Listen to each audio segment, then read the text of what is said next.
Salut, moi c'est Timus, athlète étudiant aux États-Unis, plus communément en France, sport, études. J'ai réussi à partir grâce à une stratégie bien définie et aujourd'hui, je vais te la partager. Ici, on va voir les deux options principales, soit contacter directement les coachs soi-même ou passer par une agence, la chose la plus commune et la plus facile pour partir. Je te donnerai les avantages et inconvénients de chaque méthode et on parlera des moments clés que tu ne connais peut-être pas, les highlights, les showcases ou encore la gestion des papiers comme les visas.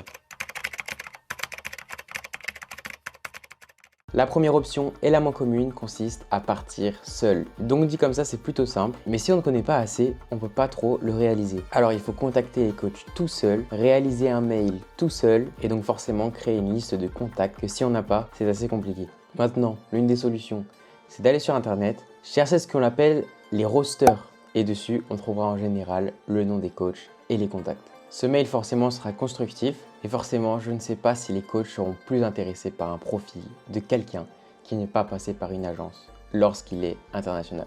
Bon, je pense que vous savez écrire un mail, c'est pas très compliqué, mais le plus important dans son mail, ce qu'il faut inclure, c'est un highlight. Un highlight, c'est quoi? C'est une vidéo bien montée de soi où on montre des actions sportives forcément de notre sport. Forcément, je me connais mieux dans le foot. Donc c'est 5 minutes d'action dans le foot qui sont montées avec un logiciel de montage et qui vous met en valeur. C'est ça qui fera réfléchir le coach afin de venir dans l'université américaine.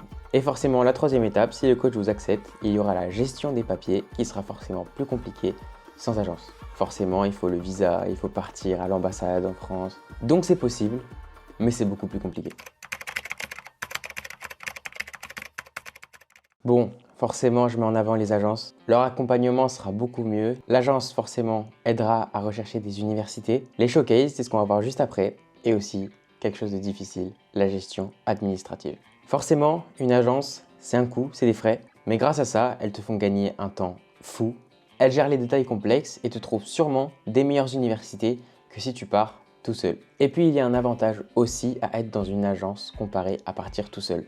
C'est une étape clé. Ce sont les showcases.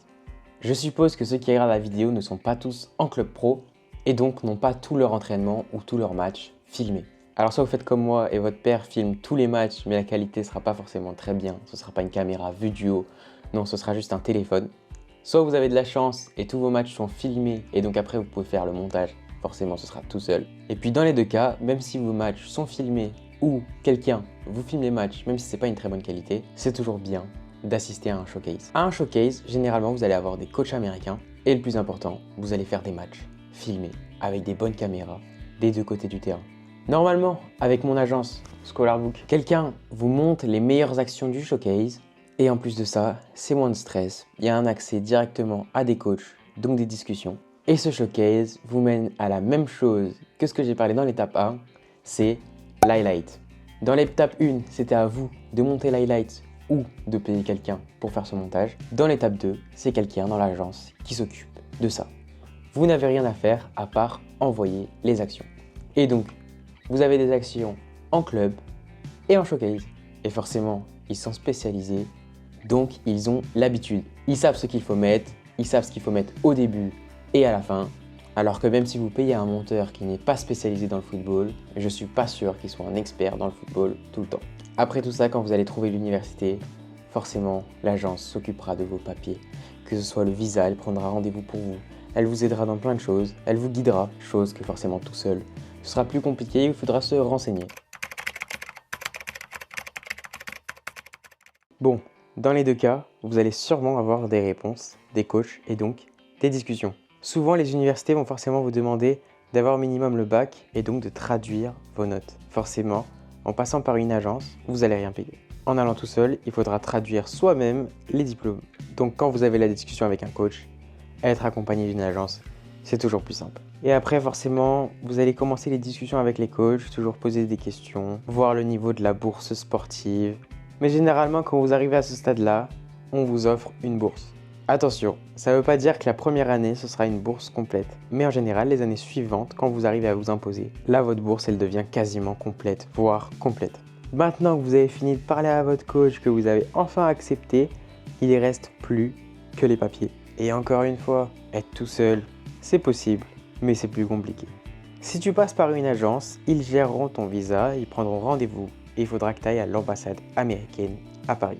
Encore une fois, ils prennent rendez-vous pour toi. Si tu passes tout seul, c'est à toi de prendre rendez-vous. On a ce qu'on appelle l'I-20 pour partir aux États-Unis. C'est un papier qu'il faut présenter à chaque fois qu'on part aux États-Unis.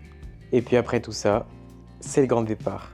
Une fois sur place, c'est le début d'une aventure incroyable où il faudra apprendre à s'adapter, à profiter des opportunités et de vivre pleinement cette expérience à l'université américaine. Que tu partes seul ou avec une agence, le plus important est de te renseigner, te préparer et y croire. Forcément, passer avec une agence, c'est plus facile, mais c'est aussi beaucoup plus cher.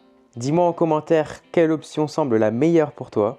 Et si tu veux plus de détails, n'hésite pas à me poser des questions et puis n'hésite pas à t'abonner car il y aura d'autres vidéos sur le sujet des agences, des showcases ou encore de l'université américaine. N'oublie pas de liker cette vidéo, de t'abonner, activer la cloche et puis forcément si tu es nouveau, tu as plein de contenus sur ma chaîne où tu vois la vie américaine aux États-Unis. Merci à tous d'avoir suivi cette vidéo, on se retrouve une prochaine fois. Salut!